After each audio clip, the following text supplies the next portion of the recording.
ఇక్కడ కనిపిస్తున్న గ్రహం భూమి కాదు, మార్స్. ఇది ఒకప్పటి మార్స్. మార్స్ ఒకప్పుడు సముద్రాలతో నదులతో నిండి ఉండేది. శాస్త్రవేత్తల ప్రకారం మార్స్పై ఒకప్పుడు జీవం ఉండేది. ఒకప్పుడు మార్స్పై కూడా నదులు, సముద్రాలు, అడవులు, వాతావరణం, ప్రకృతి ఉండేది. కానీ ఇప్పుడు ఇలా మారిపోయింది. దీనికి కారణం ఏమిటి? ప్రతి గ్రహానికి దాని లోపల కోర్ ఉంటుంది.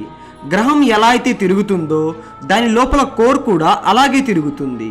ఒక గ్రహంపై లైఫ్ పాసిబుల్ అవ్వాలి అంటే దాని కోర్లో మూమెంట్ ఉండాలి. ఆ కోర్ వల్లే దాని చుట్టూ మ్యాగ్నెటిక్ ఫీల్డ్ ఏర్పడుతుంది. సన్ నుంచి వచ్చే భయంకరమైన యువి రేడియేషన్ని దానిపై పడకుండా కాపాడుతుంది. కానీ ఏమైందో తెలియదు. సడన్గా మార్స్ యొక్క కోర్ తిరగడం ఆగిపోయింది. దాని యొక్క మ్యాగ్నెటిక్ ఫీల్డ్ కూడా క్షీణించిపోయింది.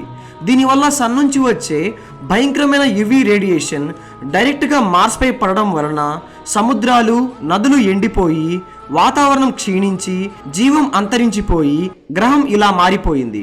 లైక్ అండ్ సబ్స్క్రైబ్ చేయొచ్చు కదా.